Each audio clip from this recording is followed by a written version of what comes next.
आधार क्या आया ऐसा कहने के पीछे आपका? कौन सी गलत परंपरा आप स्थापित कर रहे हैं?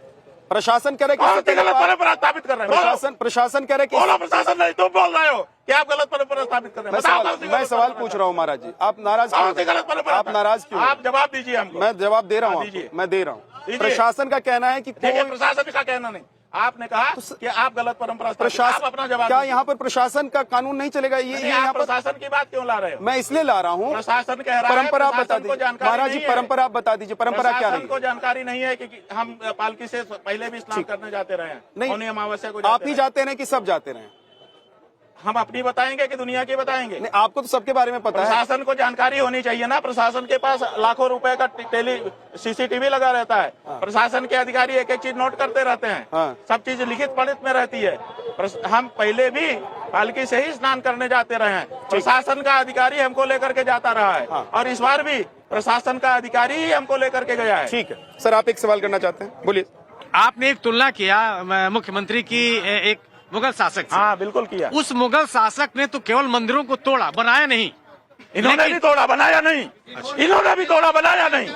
150 मंदिर तोड़ दिए और एक नहीं बनाया। चलिए बताइए, पूरी सूची, पूरे फोटोग्राफ, पूरा अक्षांश देशांश सब है हमारे पास। 150 मंदिर तोड़े और एक नहीं बनाया। चलिए, एक मूर्ति रेस्टोर नहीं की गई काशी में, केवल काशी में। और बाहर तो नहीं, बाहर भी बहुत हुआ। हमको तो काशी का डाटा पता है क्योंकि हम वहाँ रह रहे थे, हमारी तो सामने। मैं केवल ही कहना चाहता था कि काशी में 150 मंदिर तोड़े, एक भी का पुनर्निर्माण नहीं हुआ। बिल्कुल सही है। तो जो आपने कहा कि उसमें अंतर है, वो अंतर तो खत्म हो गया। अन्य स्थानों पर तो बनाया ना, मेरा कहने का मतलब है। आप अन्य स्थानों की बात लेकर के आप आ गए, आप बचाव करिए। हम काशी की एक जगह की जहाँ की बात चल रही है, जहाँ के कारण हम कह रहे हैं उनको, उसी के कारण तो हम कह रहे हैं। का महाराज जी जो आंखों से हमने अपनी आंखों से जो देखा है उसके बारे में हम बोल सकते हैं, बाकी के बारे में हम नहीं बोल रहे हैं। लेकिन महाराज जी, काशी का अगर सरकार चाह रही है कि सौंदर्यीकरण हो, अरे तो भाई सौंदर्यीकरण हो, मंदिरों, हम कहते हैं खूब सुंदर तुम हो जाओ, लेकिन इनको मार करके तुम प्लास्टिक सर्जरी करोगे? तुम सुंदर होना चाहते हो, इनको मार दोगे? तुम्हारे सराउंडिंग में जो होंगे सबको मार फेंक दोगे। ऐसे तो आपसे भी अगर सवाल पूछ लिया जाए कि आप पालकी लेकर जाना चाहते हैं, बाकियों का रास्ता रोक देंगे? पालकी का रास्ता हमको, किसका रास्ता रोक रहे थे? बाकी लोग जा रहे थे, यहाँ से संगम तक 3 किलोमीटर हम गए थे। किसने शिकायत की कि हमने रास्ता रोका? बताओ। ठीक, ओके। किसका रास्ता रोका? ठीक है। आपने मंदिरों को नेस्तनाबूद कर दिया। आप हमारा उदाहरण उनके साथ दे रहे हो।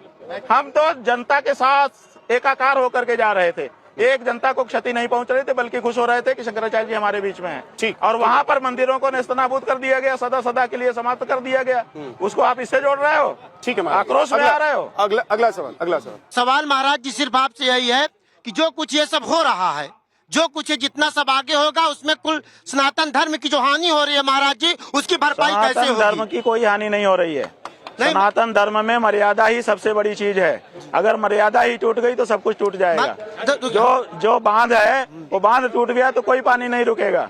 इसलिए बांध को सुरक्षित रखना बहुत जरूरी होता है। और सनातन धर्म में मर्यादा ही बांध है और बाकी सारा धर्म पानी है। महाराज जी, ये बांध नहीं टूटना चाहिए, मर्यादा नहीं टूटनी चाहिए। महाराज जी, मेरे पास एक पत्र है, ये 2020 का पत्र है और मैं चाहता हूं कि इस पत्र को, आप, मुझे लगता है कि इस पत्र को जानते होंगे, आपने शायद इस पत्र को देखा होगा।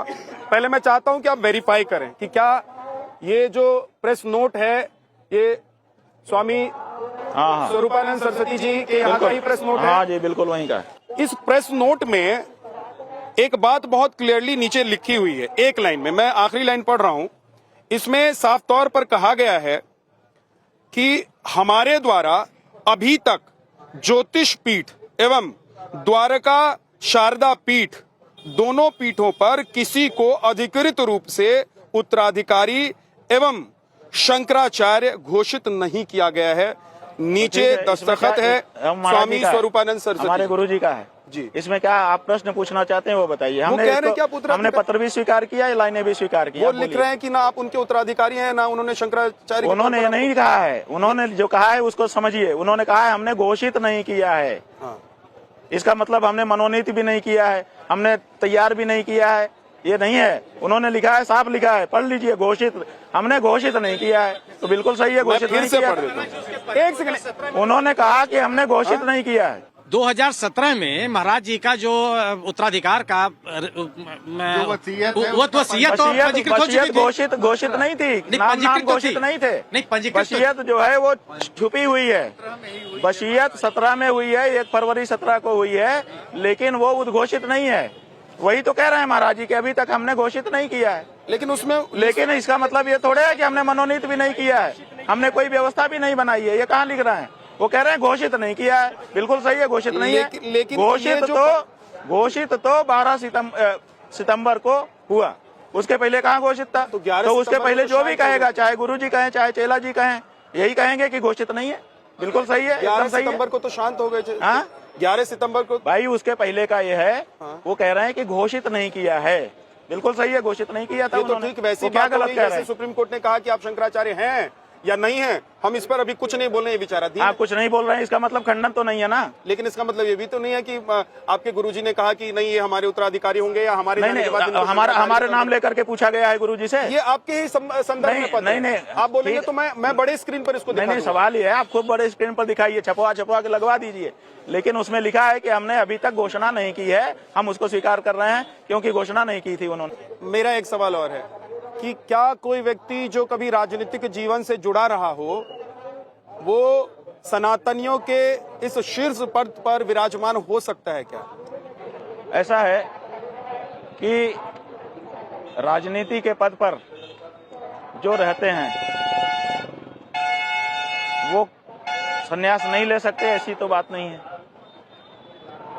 कोई हमारे यहाँ वृतकाध्यापन के लिए निषेध है कि पैसा लेकर के अगर किसी ने पढ़ाया है तो वो सन्यासी नहीं हो सकता। हमने तो वृतकाध्यापन तो किया नहीं है, हमने कोई राजनीति भी नहीं की है।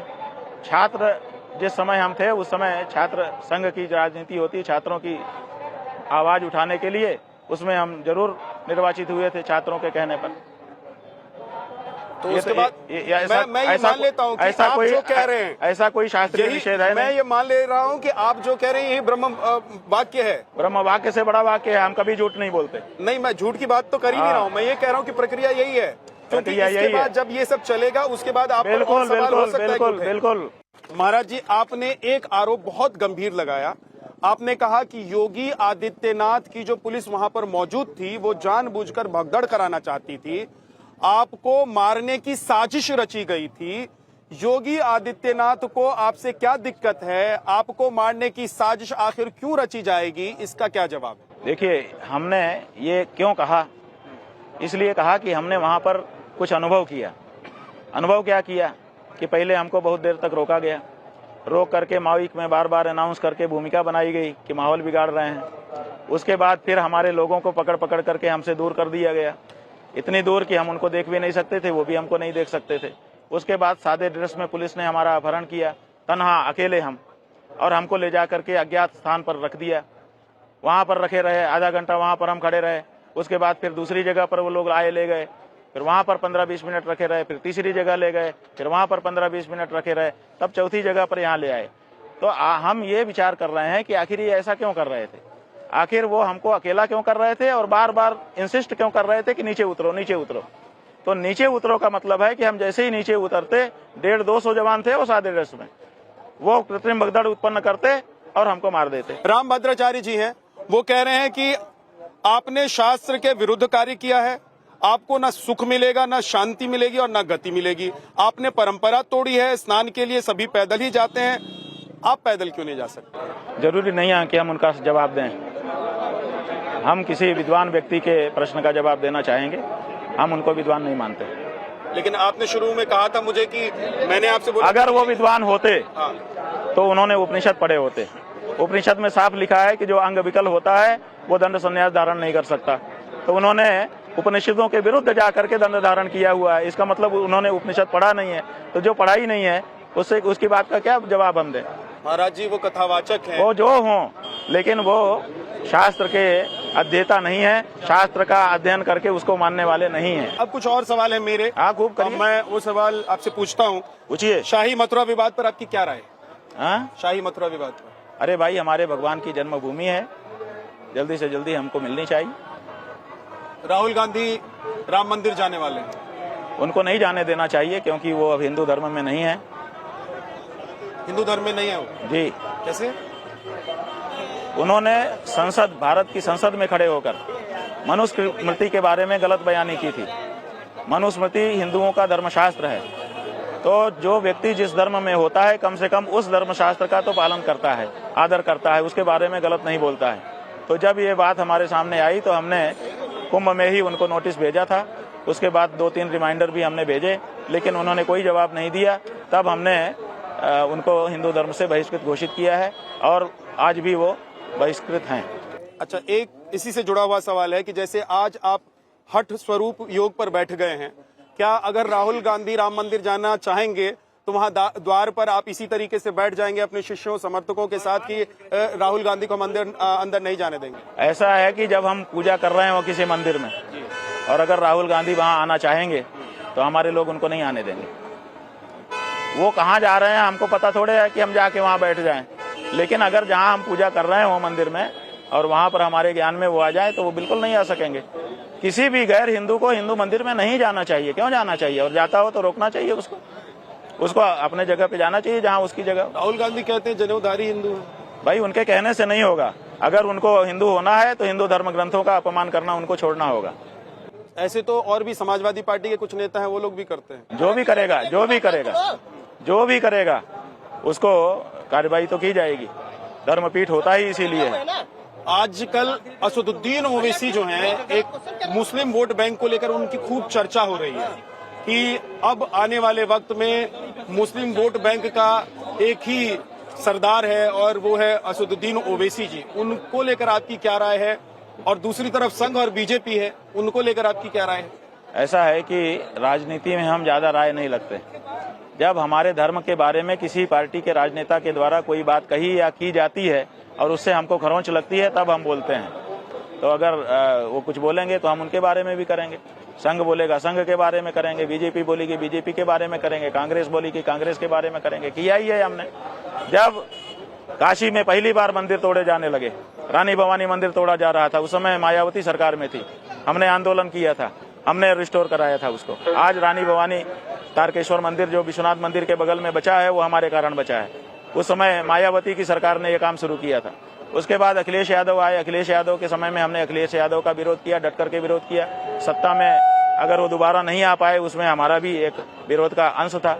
और कांग्रेस के समय में हमने गंगा माता की अविरल निर्मल धारा का आंदोलन किया। 3 बांध, एक बांध में 600 करोड़ खर्च हो चुके थे, बाकी बांध में भी काम हो चुका था, उनको हमने निरस्त कराया ताकि गंगा की अविरलता निर्मल रहे। गंगा को राष्ट्र नदी घोषित कराया, हमने तगड़ा आंदोलन किया। और बीजेपी के समय में भी जब मंदिर तोड़े जाने लगे तो हमने उसका विरोध किया। तो हमने ये नहीं देखा कि पार्टी कौन सी है, हमने ये नहीं देखा कि नेता कौन रहा है, हमने ये देखा कि हमारे धर्म की क्षति हो रही है, इसको बचाना चाहिए। महाराज जी, योगी जी के बारे में आपने अपने विचार बता दिए। इनके बारे में? योगी आदित्यनाथ के बारे में। अब जिस प्रकार देखिए, सुनिए, आप ये भी समझ लीजिए, योगी के बारे में हमारे अनेक विचार हैं। जब हमको मंदिर के बारे में पूछा जाता है तब वो हमारे लिए क्या है? औरंगजेब हैं, ठीक है। लेकिन और भी उनके कोण हैं, उनके बारे में जब पूछा जाएगा तो वो विचार भी हम बताएंगे। क्या बताइए ना? जो भी हम क्यों, जब पूछिए, जब आप प्रसंग निकालिए, बता ही रहे हैं महाराज, आप प्रसंग तो निकालिए, आप प्रसंग तो निकालिए। मैं निकाल रहा हूँ। आप जब प्रसंग निकालेंगे तब हम कहेंगे।